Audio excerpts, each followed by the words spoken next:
to get in. So anyway, welcome. This is Indigenous Perspectives, and tonight our subject is Native American education programs.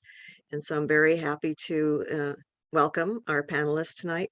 When you saw the invitation on Facebook, or the one that I sent out to you, you saw that Denise Estudillo from Winslow Unified was going to be one of our panelists. Unfortunately, fortunately for her, something good is happening with her family, but she couldn't make it after all tonight. So she sent a most excellent replacement, Deb Stacy. So she is here from Winslow and has much experience with Native American education programs. So she's one of the panelists, and we also have Lynnan Yazzie from Phoenix Union High School District here with us, and Miss Kimberly Daingkau-Begay from Amphitheater Elementary District in Tucson. So we have Tucson, Phoenix, and Winslow represented today. So welcome, ladies. Very happy to have you here. For the audience who doesn't necessarily know who I am, I'll just give you a little bit of a background. I am Nadine Grainig, Guatsi, me Suchietza. I am from the Pueblo of Laguna. On my mother's side, my father was not Native American. I'll just let you guess what he was. Anyway, so I am also the former director of Indian Education for the Arizona Department of Education, where I worked for almost 18 years. And I founded and ran the Southwestern Institute for the Education of Native Americans, or Sienna, for 11 years, off and on. And now I am the CEO and owner of Sun Clan Consulting. And I am the Tribal Outreach Coordinator for Save Our Schools Arizona. And that is who's bringing this session to you tonight.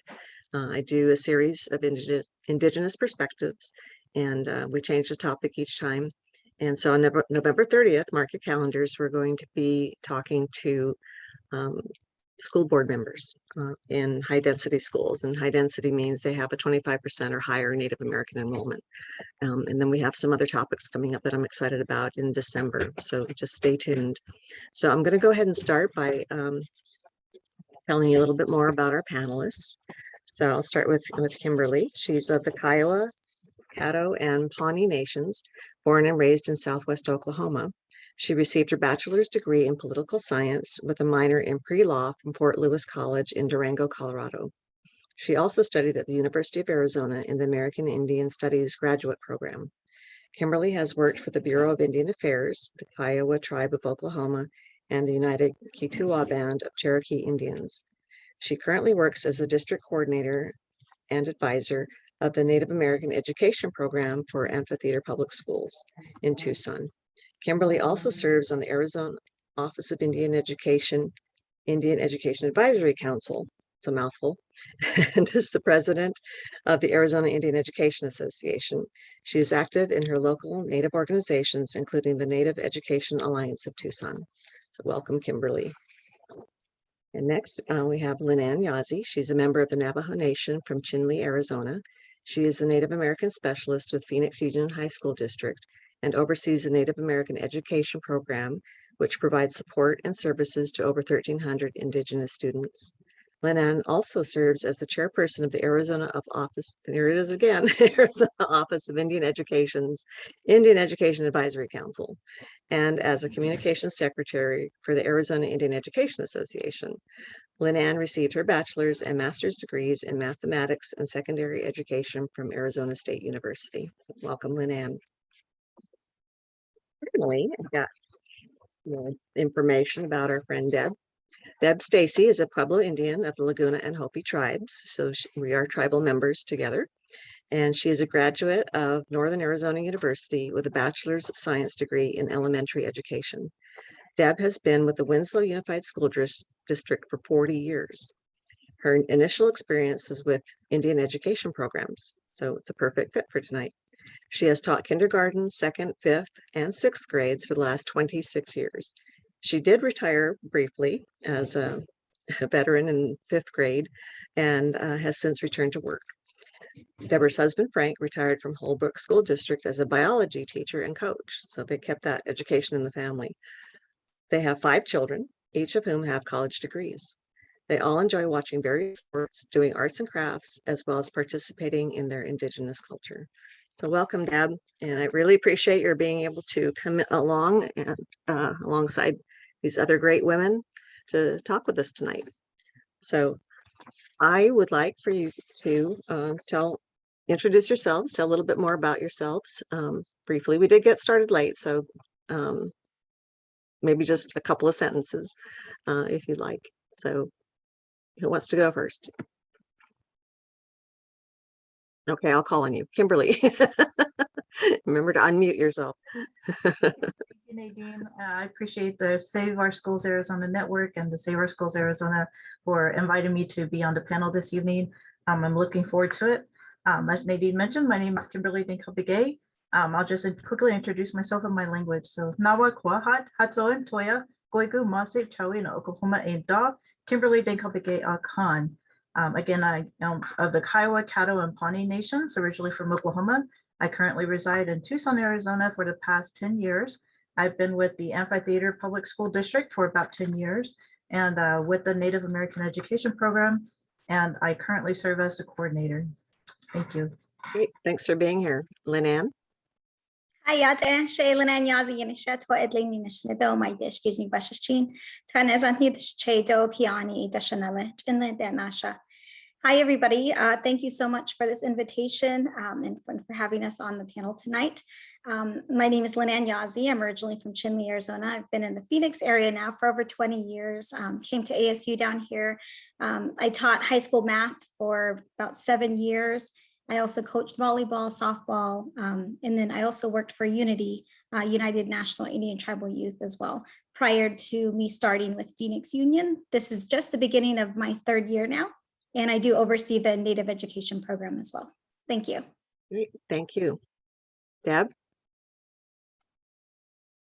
You have to there you My go. name's Deb Stacy, Guadzi. How's everybody doing tonight? I'm still Good. trying to recuperate from this weekend. Can you hear me? Yes. Yeah, we just had our fall festival and Denise roped me into something else again. So I'm still just trying to catch up. And like I said, as Nadine explained before, I've been with the Winslow Unified School for over 40 years. Not only have I worked with Winslow Schools, I've worked with NAU Elder Hostel Program in promoting cultural awareness as well for a while. And one of the things I could say I'm really proud of at GCU, my son restarted back up the Native Indian Club at GCU, and it started out with 5 to 10 members when he was a freshman, and now that he's had finished last year from GCU, it's grown to about 30, 40, 50 kids now, and their program has really expanded this year.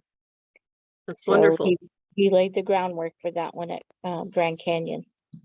That is something to be proud of, and those are definitely needed in higher ed, and they're needed all along, K-12 and beyond.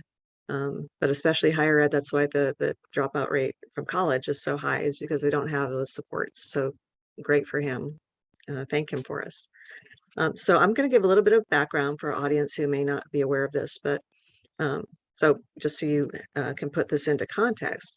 So there's federal education funding that's allocated to school districts, public school districts every year, and specifically Indian education funding in the form of Title VI and Johnson O'Malley.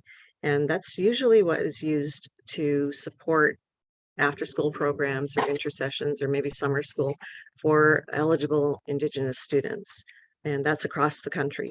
And so the programs that the panelists provide are usually probably supported through these funds. Like I said, they can also be supported under with other funding. So we'll get into that a little bit later. So I'm going to go ahead and start our questions now. So just again, we're very short on time. We'll try not to go too far over for our audience's sake. So I would just like to know what kind of programs you have at each of your schools or within your districts that you represent. So Deb, you want to tell us a little bit about what your programs are? Okay, well, we have maybe about, I'm going to say at least 8, maybe 9 programs going on. We have language classes for the high school. We have what we call a fixed environment for students, so they're not actually sent home from school and not doing anything. They actually go into a program where they get extra help from a tutor that's in there. They work on why, they were suspended, or work on tardiness. And like I said, we just finished our fall festival, so we do cultural awareness for the month of November. We have videos and books at each of our library sites that the program purchases for each of the 5 schools here in Winslow. We also have, for lower grades, for K through 8, they do have a Rosetta Stone language program, but that is basically under a Navajo tutor if somebody wants to utilize that program. Then we have the tutoring through both Title IV and JOM that's available to all the students for all of our 5 schools. We have 3 elementary, 1 junior high, 1 high school. We also have musical instrument rentals so the kids can participate, because it's always a burden for parents to rent instruments. So that way the JOM program purchases the instruments for them, so it's available, so the parents don't have that extra cost. We also have reading specialists and parent liaisons that are hired through both programs to assist our Native students.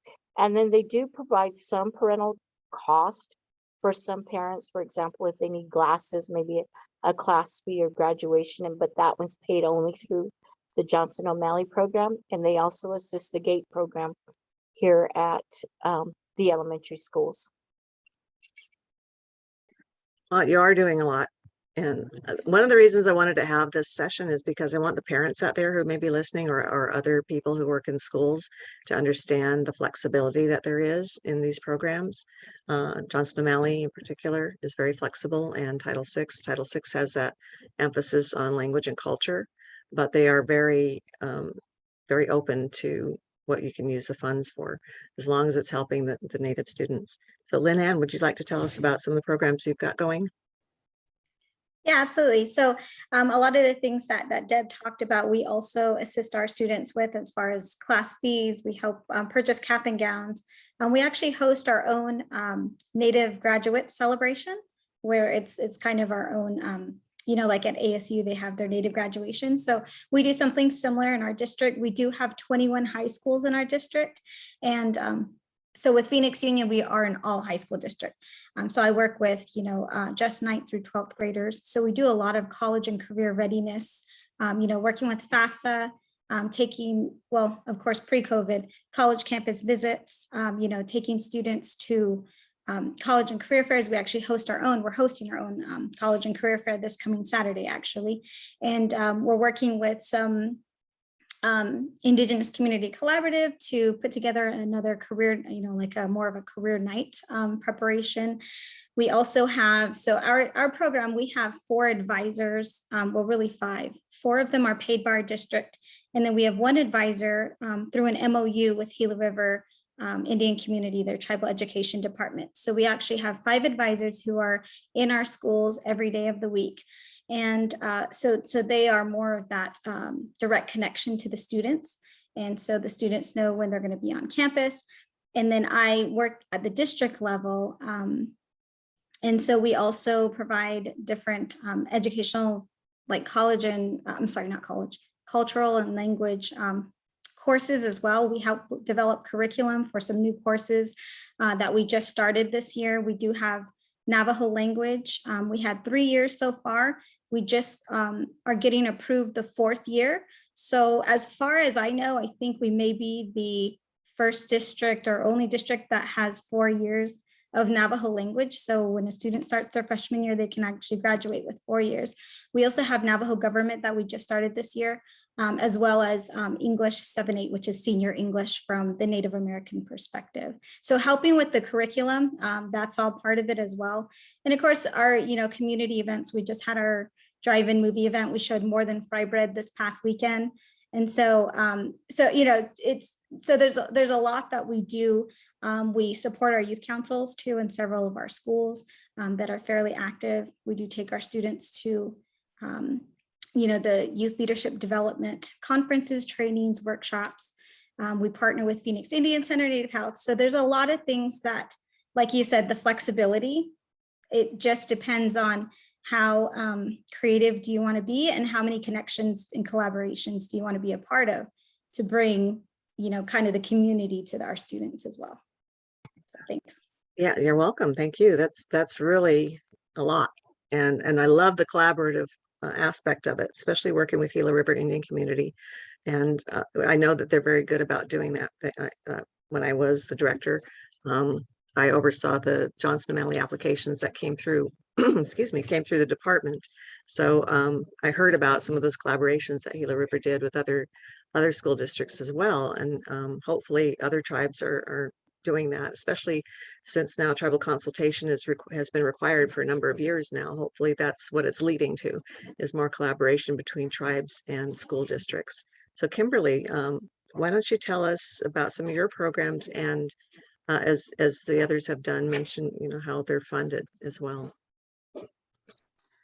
Sure. So I'm going to try and do it very quickly, because just as both Deb and Lynnann have mentioned, a lot of the programs they offer, we do as well within our district. Maybe not on that large of a scale, because our students, we only have just a little over 400 students that identify as American Indian within my school district here. We have 21 schools in the northwestern part of the Tucson area.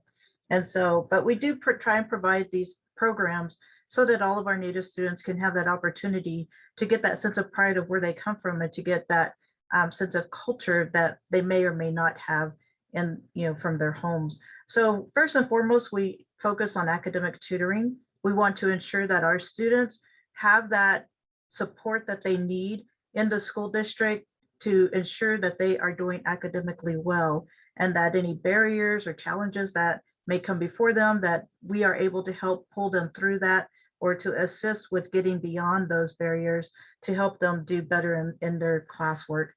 So that's the first priority that we have within our program. And we service, there's only two of us, myself and one other staff member who's my advisor tutor. And we service all 21 schools. So there's some traveling going on, but we make it work with our students. And we hit those students that a lot of the schools, we work with our Title I schools, meaning that there's a large population of low-income families in those school districts, or have a lot of children who get the free, what is it, the free meals or that. And it's been good because free and reduced cost. Yeah. Yes. Lunches. It's been good because with the pandemic, that is open to everybody. So that's been a plus through this entire time. But we do that. We also have our after school programs pre-COVID. We did meet in person, where we collaborated with the Tucson Indian Center, and that's been an ongoing collaboration since I've been in the district, since about 2012, 11, with the Tucson Indian Center. They've always provided great instructions or instructors to come and provide that after school programming that focuses on the wellness. So we do a lot of physical activities with our students, get them outside and show how important it is to be moving. And as well, from that cultural perspective of why it's important, a lot of tribes within the Arizona state have running as a big priority as a part of their culture. And so we really emphasize those cultural aspects during these after school programs. We also have our own after school program, which is provided by just myself and my coworker, and it's called the Native Wisdom Seekers. And that is actually named after what our students selected that name for themselves at the time. And what we do in that program is that we focus on the culture and the history of our Native American communities. And to give you an example, that one of the students came, and after a few classes, or after a few sessions that he went through, and one of the later sessions, he came up to me, he held up a book, he said, "Look what I'm reading," and it was Black Elk Speaks. And he said that his interest became higher because of what we were teaching in that class. Sure. We utilize a lot of the curriculum that's already out there. For instance, we use the I think it's Coming Home curriculum, which is a Standing Bear curriculum that they have with the Ponca chief who wanted to bring his son home. And our students get really engaged with that. Very quickly, we also have educational workshops, just as it has been mentioned with college preparedness. We have college night series where we focus on financial aid, the FAFSA, scholarships, how to write personal statements, and how to create a resume or a curriculum vitae or CV. And we also have cultural programs where even the staff can go in to the different classrooms to provide those cultural presentations, whether surrounding an event or a historical event that's happened that they're talking about at the moment. And so even some parents assist us with that. So we have not only our staff, but our parents also volunteer to do those presentations. Of course, for Native American Heritage Month, for the month of November, we designate 1 week. We have one event per day for a whole week of, for our students to participate in. We also have student opportunities such as collaborating with the Arizona Indian Education Association, Sienna at one time, and just the student conferences that are available. We try and take our students to give them that opportunity to go out and network and to meet other Native students so that if they're experiencing, they can share those cultural exchanges as well as those experiences and help them get through whatever it is that they may be going through at the same time. We have family engagement events such as our social powwow, our parent fundraisers, our family winter gathering, which is our Christmas gathering. And then in the springtime, we honor our Native American graduates and our outgoing 8th grade promotees during that time. So a lot of stuff that we do as well, but that's just a hint of what we do with our program. Yeah, I'm tired just listening to all the work that you guys put in, just the two of you. I mean, obviously you have community members and parents helping as well, and students, but that's wonderful. Yeah, I was going to, good news, there will be another conference coming up. Sun Clan is going to do a conference next September, probably the week of September 19th. So mark your calendars, and I will be sending out that information.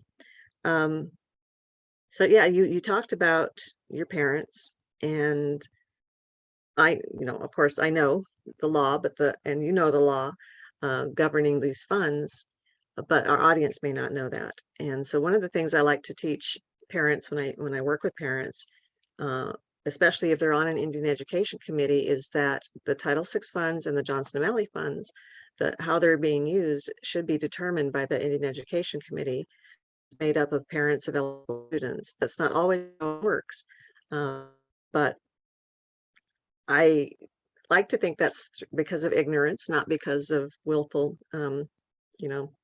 not aligning to the law. So I'm glad to hear that you have your parents involved. So that was just a question though. Deb, how do you decide what programs to offer, and are your parents involved in choosing what programs that you put forth in Winslow? You're on mute, sorry. Like you said before, most of the programs are federally funded through Johnson O'Malley and Title VI, Title I. But what we decide on where the funding goes is done through a parent's needs assessment, and also by the district staff as well. And we try to get that done when we have parent-teacher conferences. And we try to do both the schools, and then just for Indian Ed. And they have a survey all set up. The computers are all set up for parents. They come in, they get a reward for coming in to fill out the survey as they come and visit. Or if they get online, if it's an online conference, we just give them the website to get into, and they do the online survey. Then once those results are tabulated, then that kind of tells us where our money's need to go. Okay, that sounds good. Yeah, again, that collaboration is really important, to have everybody work together to determine how the funds should be used. And to do that, you need to look at the needs, so you're doing your needs assessments, your surveys, and making decisions based on that. So that's really great. I'm assuming Kimberly and Lynnann, do you have similar processes that you use?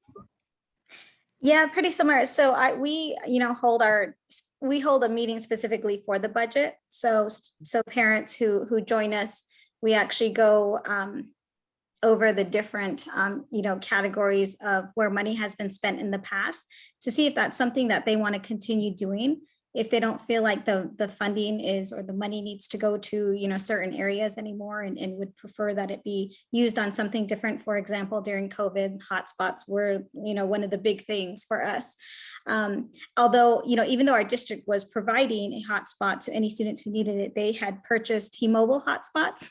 And in Gila River, there are no T-Mobile towers. So we have 2 schools that have quite a few. We have somewhere between 70 and 100 students who actually live in Gila River. So that just didn't work for us. So Wow. the program ended up purchasing those, temporarily purchasing, or paying for hotspots. So, things like that, the parents, and coming from the students, I like to go, as much as I can, I get out and talk to students, talk to parents, and, see, and even staff members, to see what those needs are. I do send out also a student parent survey at the beginning of the year, to see, just to kind of gauge whether the funding is where it should be. Of course, although we don't want to change it up too much, we still want them to have the input throughout, because you want to know throughout the year whether it's being spent effectively or not. So that, Yeah.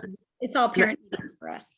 And that is where the collaboration comes into play from how I see it, is the district provides the information, the data, the survey results, the information to the parent committee so that they can make good decisions and see whether prior decisions have been effective, if a program has worked or not. If something comes up, like you said, COVID, you may have to pivot, make a switch as to the emphasis that you put on the program for that particular year. So Kimberly, did you want to add anything to that? It's pretty much the same. We get funded by 3 funding sources, which is our Title I program, our Title VI, and also our Johnson O'Malley program.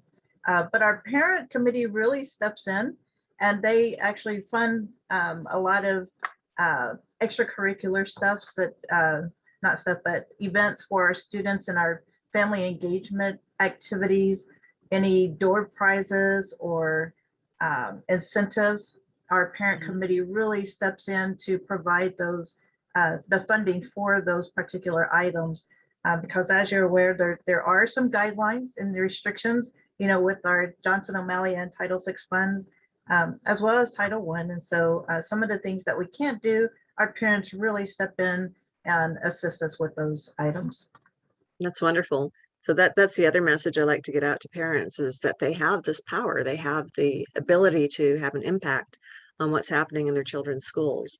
And so that's the message, a message that I want to share tonight, is if you're a parent and you're listening, get involved. You can definitely have an influence, and not only at school, but of course at home.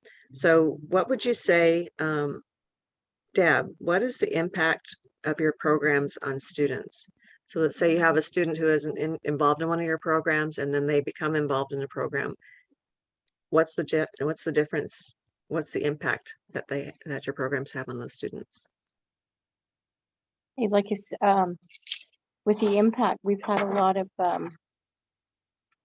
it varies, but they've been impactful for a wide range of ways, from program staff that provides teaching services to direct services, which are provided for each student through parental cost support, school support for school supply, class field trips. We also have the cultural support.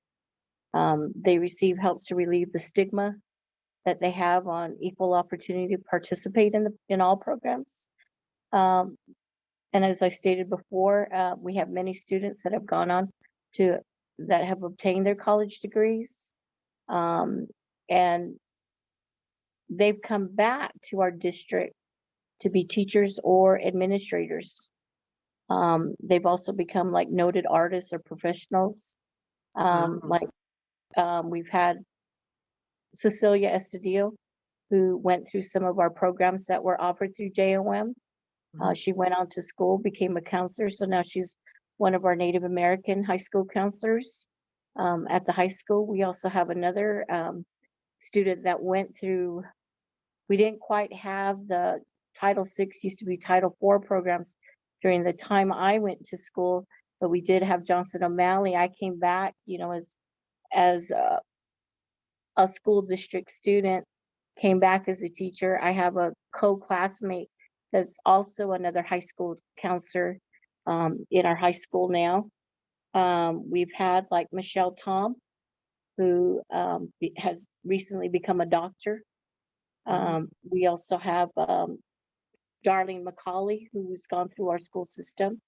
She's now the superintendent over in the schools over in Mesquite, Nevada. And we've had like Deb Holland, who JOM program at the time. We only had JOM program during that time.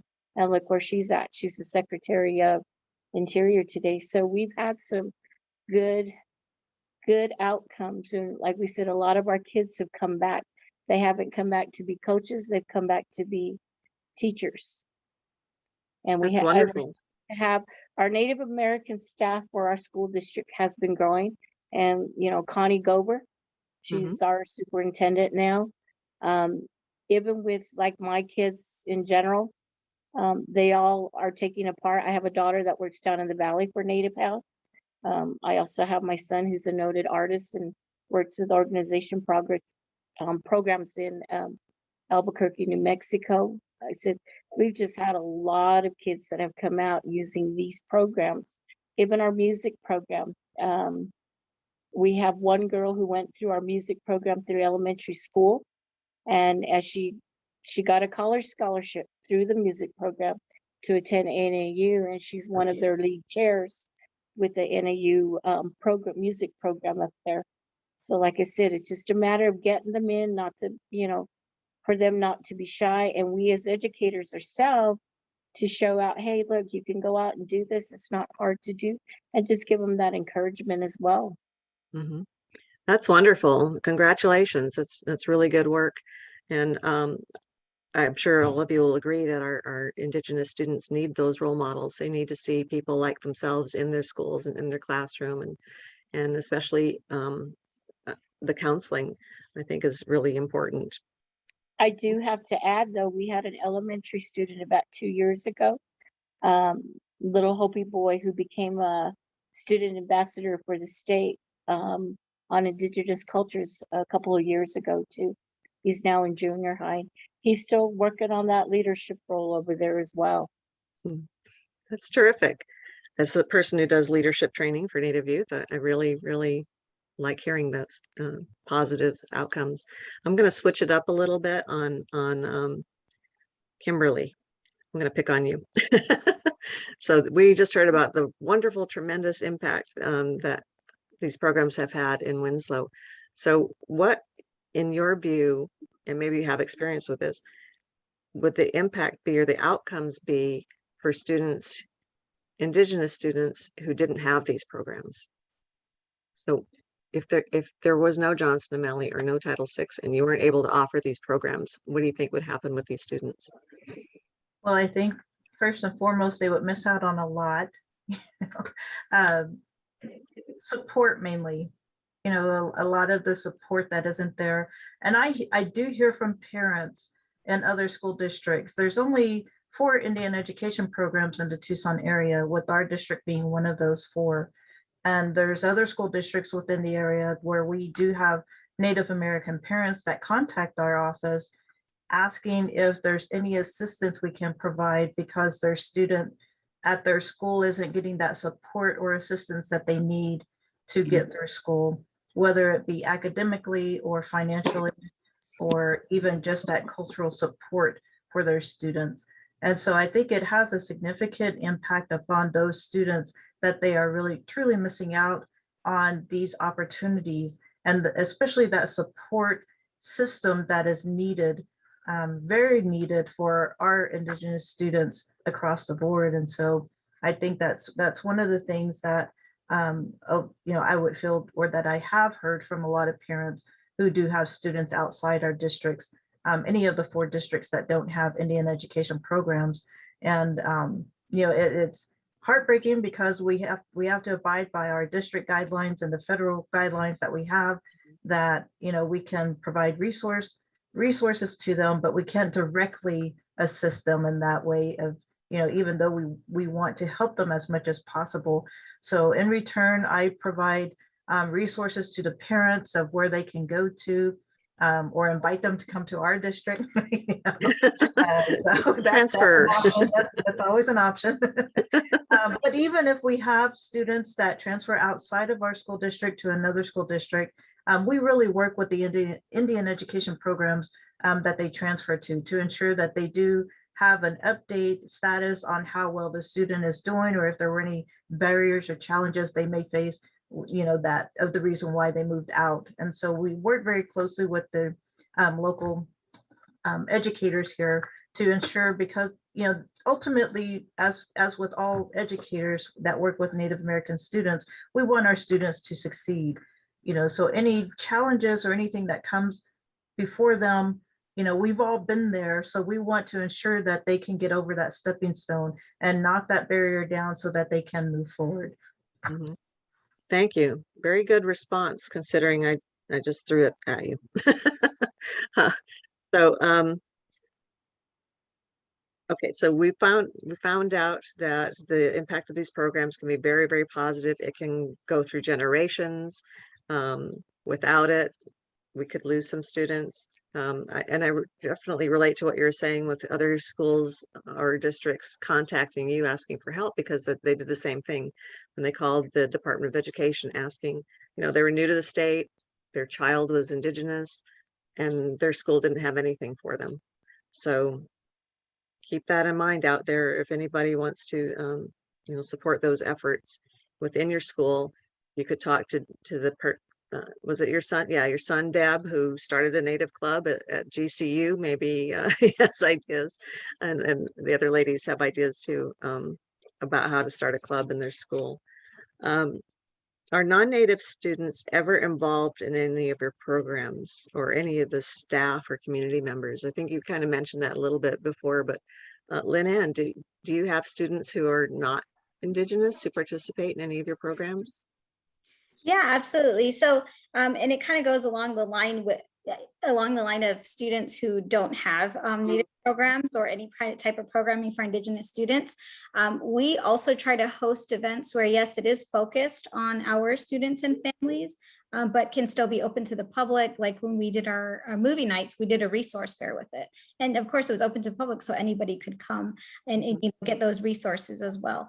But we do have, yes, we have a lot of non-Native, non-Indigenous students, staff members that participate in the things that we do. For example, our Betty Fairfax Youth Council, they would sing autumn songs and do autumn dances during lunchtime. And so you would just see a mixture of, you know, encouraging the students to participate. And so you see just a mixture of all different races, ethnicities, you know, genders, everybody just participating in that. And then staff as well. The principal was out there. We also have a lot of different professional development opportunities that many of our staff members, you know, participate in. Most of them are non-Native or non-Indigenous. Interestingly enough, quite a few students who are in Navajo language, Navajo government, and the English 7-8 from the Native American perspective are non-Native students. And so yes, absolutely, you know, everything that our program is supporting and events we're putting on, we have a lot of non-Native, because in our district, we're only 4% of our students are Native. That's out of 30,000. And so, you know, the things that we do, we always want to be able to, because representation matters, visibility matters, we do want people to participate and learn more. It doesn't have to just be our Native students, Native families learning about our own cultures and traditions. You know, that needs to be all of our students, all of our staff members should be learning about that. And so that's another thing that our program tries to provide as well. Are those? That's great. Yeah, I know one of the things that, or one of the committees I was on at the Department of Education was culturally inclusive practices.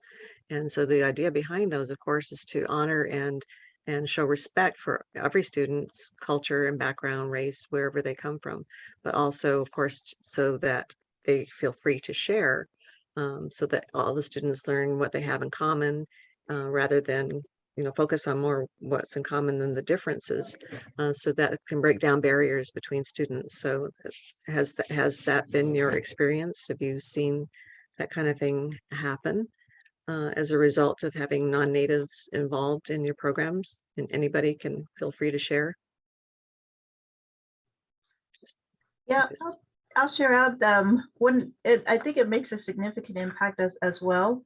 I share out a lot of Native American facts in my district to a lot of our administrators. That includes our principals, our governing board members, our superintendent, teachers, faculty, whoever has the opportunity I can reach out to. I share that out with our district because I do want them to know and understand that we are a live culture. We are still here and that we are still out there making a difference. And so when we had our powwow, our superintendent actually came for the first year we had that. He did the welcome, the introduction, and he even stayed for the whole, for the most part, the whole event. He participated in our round dance. He brought his son with him.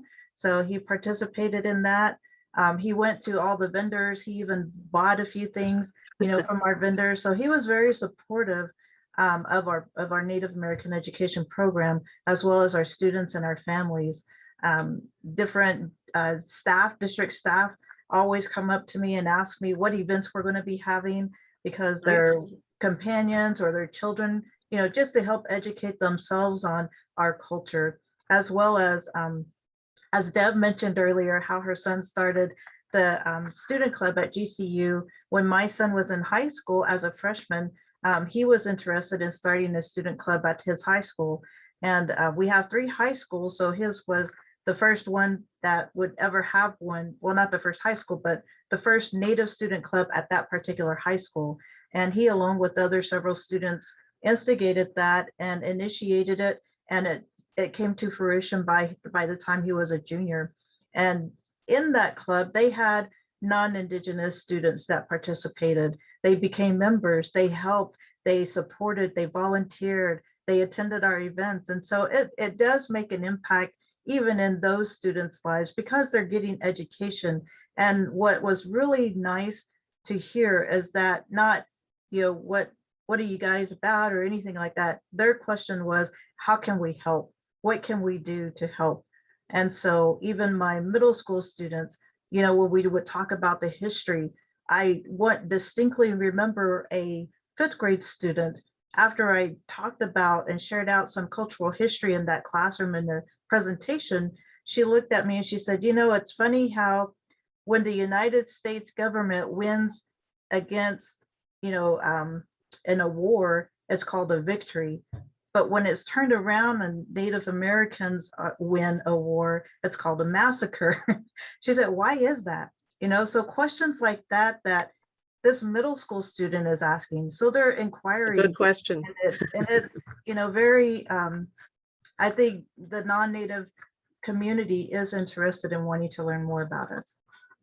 That's wonderful. And I couldn't believe it the first time I heard from a teacher tell me at the National Indian Education Association annual convention that she thought we were all gone. She didn't know Indigenous people even existed anymore because she never came across us. She wasn't taught about us, of course, in school, except in a historical context and not much there. And it was probably inaccurate.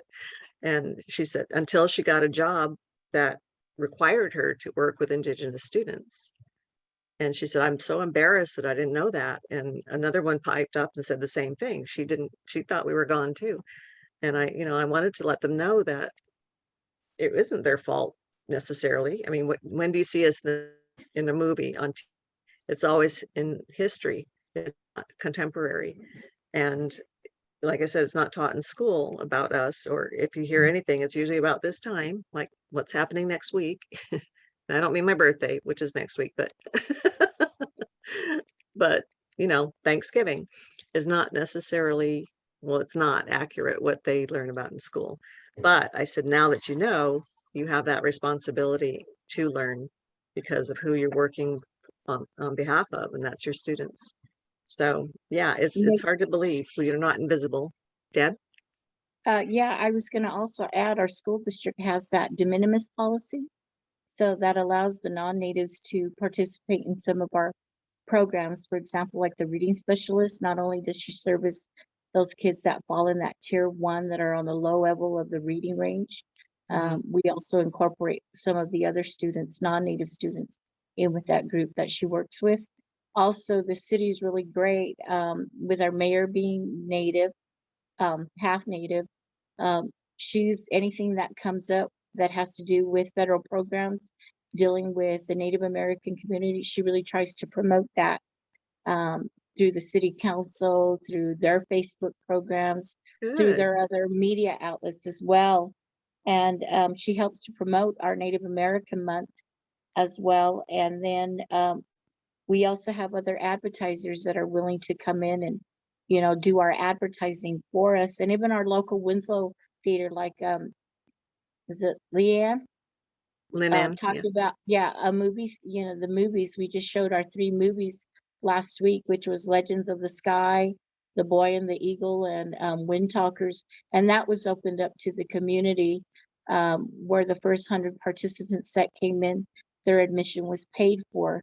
And then we had one movie, The Boy and the Eagle, which was geared for the elementary kids, so that they got it.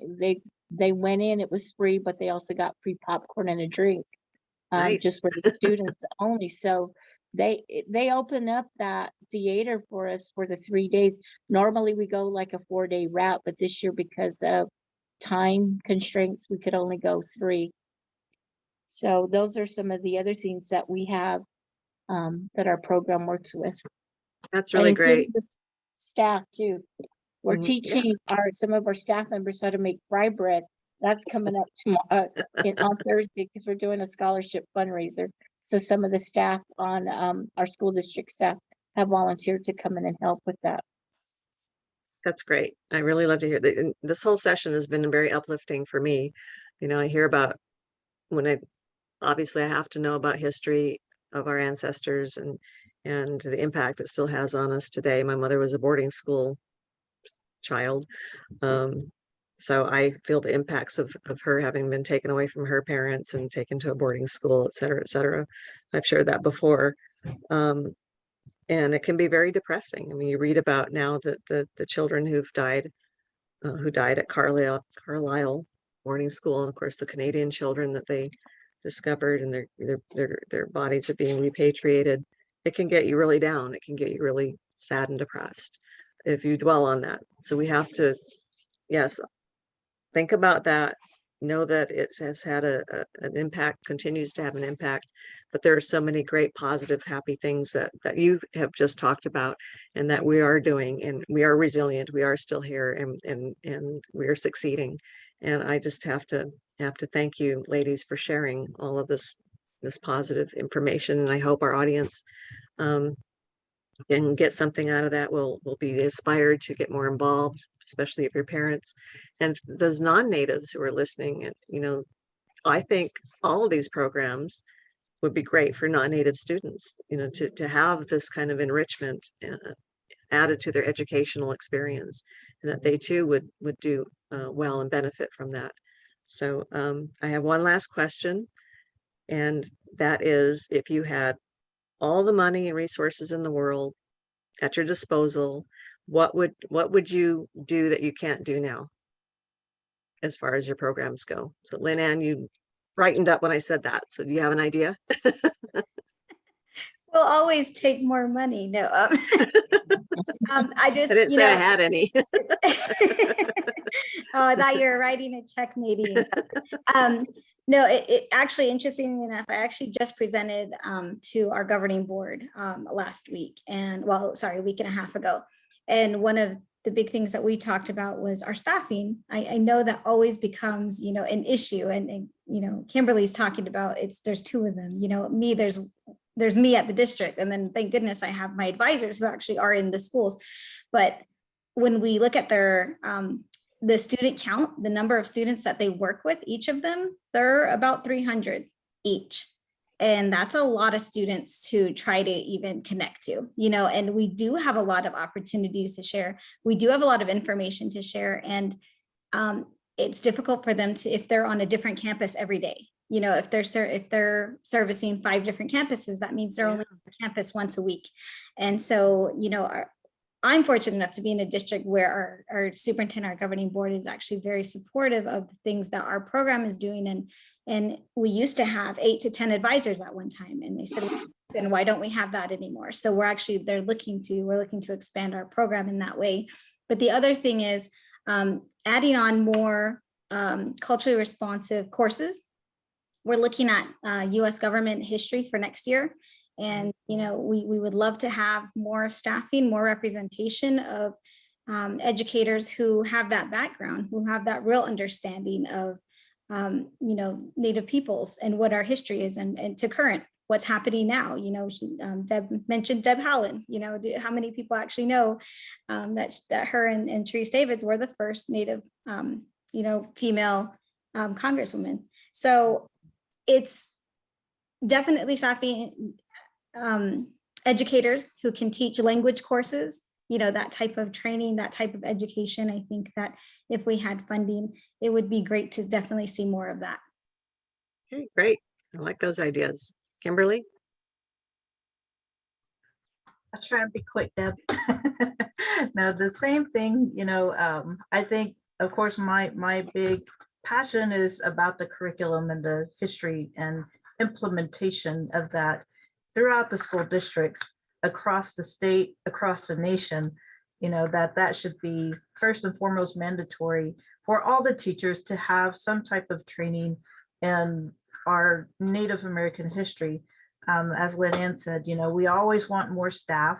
If we could have those educated or educators that are staffed out there within the districts to help us meet the needs of all of our students, every single one of them, what a significant impact that would make in the lives of our students within our districts.